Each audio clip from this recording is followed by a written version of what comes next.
किसी गांव में शालिनी नाम की एक औरत अपनी बेटी महिमा के साथ रहती थी।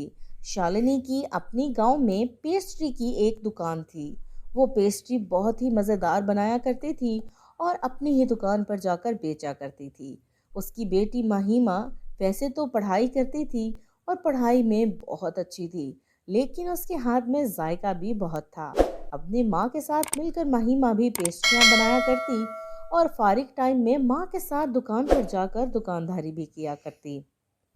दूसरी तरफ गांव की ठकुराइन राजेश्वरी की बेटी पिंकी बहुत ही अमीर फैमिली थी, लेकिन पिंकी पढ़ाई में बिल्कुल भी अच्छी नहीं थी। माहिमा और पिंकी एक ही कक्षा में पढ़ती थीं और जब उनका रिजल्ट आया तो हमेशा की तरह माहिमा ने फर्स्ट पोजीशन ली, लेकिन दूसरी तरफ पिंकी फेल हो गई। माहिमा अपना रिजल्ट कार्ड देकर अपनी माँ के पास जाती है। उसकी माँ उसकी पोजीशन देखकर बहुत खुश थी। जैसे ही दूसरी तरफ पिंकी की माँ को उसका रिजल्ट पता चलता है तो वो उस पर चिल्लाना शुरू कर देती है। नालायक लड़की, शर्म नहीं आती तुझे, फेल हो जाती है। इतने पैसे खर्च करती हूँ तुझ पर, इतनी तुझे फैसिलिटियाँ दी हैं, फिर भी तेरी पढ़ाई नहीं होती तुझसे। हर वक्त घूमने फिरने में ध्यान रहता है तेरा। उस महिमा को देख बेचारी, सारा दिन मेहनत करती है, माँ के साथ पेस्ट्रियाँ बनाती है, फिर भी फर्स्ट आ जाती है। वो कैसे पढ़ लेती है इतना? माँ क्यों चिल्ला रही हो मुझ पर? मैं कब घूमती रहती हूँ, पढ़ती तो हूँ। इतना अच्छा पढ़ाई की थी मैंने, पता नहीं कैसे फेल हो गई, मुझे तो समझ में नहीं आ रहा। लेकिन माँ की इतनी डांट सुनने के बाद पिंकी तो मानो जैसे महिमा की दुश्मन बन गई थी। इस महिमा की बच्ची को तो मजा अब मैं चखा कर रहूंगी। उधर दूसरी तरफ महिमा अपना सारा वक्त अपनी दुकान को दे रही थी। एक दिन उसकी दुकान के बाहर कुछ परियां उतर आती हैं और आपस में बात करने लगती हैं। अरे, बहुत भूख लग रही है, कुछ खाना चाहिए। क्या खाएंगे? हमारे पास तो पैसे भी नहीं है। अरे वो देखो, सामने पेस्ट्री शॉप है, चलो उस पर पेस्ट्रियाँ खाते हैं जाके। और पैसों की फिक्र मत करो, हम उसे पेस्ट्रियाँ खाकर एक सोने की अंगूठी दे देंगे। ये सोचकर तीनों परियां महिमा की शॉप में चली जाती हैं और उसे जाकर कहती हैं, देखो, हमारा पेस्ट्री खाने का बहुत मन हो रहा है, क्या तुम हमें पेस्ट्रियाँ खाने को दे सकती हो? जी जी ज़रूर, क्यों नहीं, बताइए कौन सी चाहिए आपको। और तीनों परियां चॉकलेट फ्लेवर मांगकर खूब मज़े से खाने लगती हैं। और मज़े से पेस्ट्री खाने के बाद महिमा से कहती हैं, तुम्हारी पेस्ट्रियाँ बहुत ही ज़्यादा स्वादिष्ट हैं, हमें खाकर बहुत मज़ा आया। ये तुम सोने की अंगूठी रख लो, हमारे पास पैसे नहीं हैं। अरे, लेकिन ये अंगूठी तो बहुत ज़्यादा महंगी है, आपकी पेस्ट्रियों से बहुत ज़्यादा महंगी, मैं ये नहीं रख सकती। आप लोग मुझे ये क्यों दे रहे हैं? देखो, हम लोग परियां हैं, परिस्तान से आए हैं, हमारे पास पैसे नहीं हैं। आप लोग परी हैं? हाँ, हम परियां हैं, तुम ये अंगूठी रख लो। नहीं, मैं ये नहीं रख सकती, मेरी माँ कहती है कभी भी किसी की मुश्किल से फ़ायदा नहीं उठाना चाहिए। आपके पास पैसे नहीं हैं तो मैं ये अंगूठी आपसे रख लूँ, इसका मतलब मैंने आपकी मुश्किल से फ़ायदा उठा लिया। आप प्लीज़ ये ले जाइए, कोई बात नहीं। तुम बहुत ही अच्छी और नेक लड़की हो, हमारे रानी परी के लिए हम बहुत सारी पेस्ट्रियाँ लेने आएंगे। तुम्हें हमसे जो मदद चाहिए हो हमें बता देना, हम तुम्हारी मदद ज़रूर करेंगे। इतना कहकर तीनों परियां वहां से चली जाती हैं और अगले ही दिन महिमा का मामा बीमार हो जाता है और दोनों माँ बेटी को दूसरे गांव में मामा का हाल पूछने जाना पड़ता है।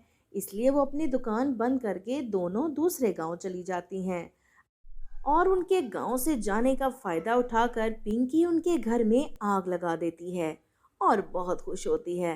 अगले दिन अपनी माँ को वहीं छोड़कर महिमा दुकान की वजह से वापस आ जाती है और आकर देखती है कि उसका घर जलकर राख हो चुका है। वो सड़क किनारे बैठकर रोने लगती है। हे भगवान, ये क्या हो गया? अब हम कहाँ रहेंगे? हमारा तो घर जलकर राख हो चुका है, ये क्या हो गया हमारे साथ? वो सड़क किनारे बैठी रो ही रही थी कि तभी परियां ऊपर से उतर आती हैं और वो रानी परी के लिए ढेर सारी पेस्ट्रियां लेने आई थी। लेकिन उसकी दुकान बंद देखकर थोड़ी परेशान हो जाती हैं और माहिमा को ढूंढने लगती हैं। तभी सड़क किनारे रोती हुई उन्हें माहिमा नजर आ जाती है। वो उसके पास आकर कहती हैं, क्या हुआ माहिमा, तुम रो क्यों रही हो? हम तो रानी परी के लिए पेस्ट्रियां लेने आए थे, तुम्हारी दुकान बंद देखी, क्या हुआ, क्यों रो रही हो? तब माहिमा उन्हें अपने घर के जल जाने की सारी बात बताती है। तो परियां उसे कहती हैं, माहिमा, हमारे होते तुम परेशान मत हो, तुम बहुत ही नेक और अच्छी लड़की हो। हमने तुम्हें कहा था कि हम तुम्हारी मदद ज़रूर करेंगे। और वो परियां एक जादुई पेस्ट्री का टुकड़ा अपने जादू से प्रकट करती हैं और उसे माहिमा को दे देती हैं। ये लो माहिमा, ये एक जादुई पेस्ट्री है। इसे जाकर जिस जगह तुम्हारा घर जला है उसी जगह पर रख देना, तुम्हारी सारी मुश्किल आसान हो जाएगी। उससे वो जादुई पेस्ट्री का टुकड़ा लेकर महिमा जाकर अपने जले हुए घर की जगह रख देती है और खुद जाकर दुकान में सो जाती है, क्योंकि उसके सोने के लिए अब कोई जगह ही नहीं थी। सुबह उठकर जब वो अपने जले हुए घर की जगह जाकर देखती है तो हैरान रह जाती है। एक बड़ा सा पेस्ट्री का घर वहां प्रकट हो चुका था, जिसमें दरवाजे भी लगे हुए थे। अरे वाह, ये तो पेस्ट्री का घर बन गया और इसमें दरवाजे भी लगे हुए हैं। और खुशी खुशी महिमा उस जादुई पेस्ट्री के घर के अंदर चली जाती है। वहां देखकर हैरान रह जाती है कि सभी चीजें चॉकलेट की बनी हुई थीं और घर के आंगन में एक बड़ा सा पेड़ था जिस पर बहुत सारी पेस्ट्रियां झूल रही थीं। अब माहिमा उन्हीं पेस्ट्रियों को उतारकर अपनी दुकान पर बेचने लगती है और कुछ ही दिनों में उसके पास ढेर सारे पैसे आ गए थे। लेकिन पिंकी को अब ये बात फिर से हजम नहीं हो रही थी।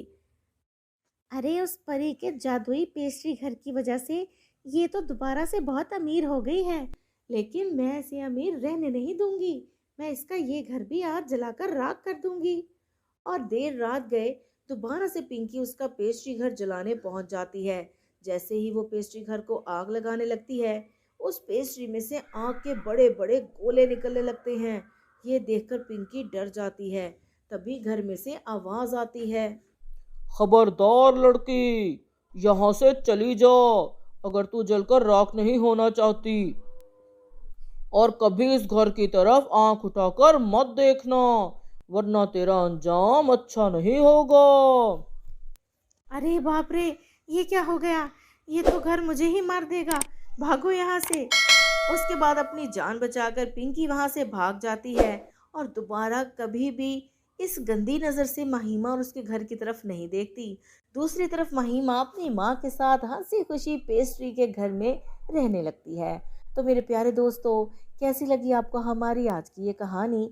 इस कहानी से हमें ये सबक मिलता है कि हमें दूसरों की तरक्की देखकर जलना नहीं चाहिए और अपने अंदर इतनी क्वालिटीज़ पैदा करनी चाहिए कि हम खुद उन अच्छाइयों का मुकाबला कर सके। कहानी आपको पसंद आई हो तो लाइक करें और चैनल को सब्सक्राइब कर दें।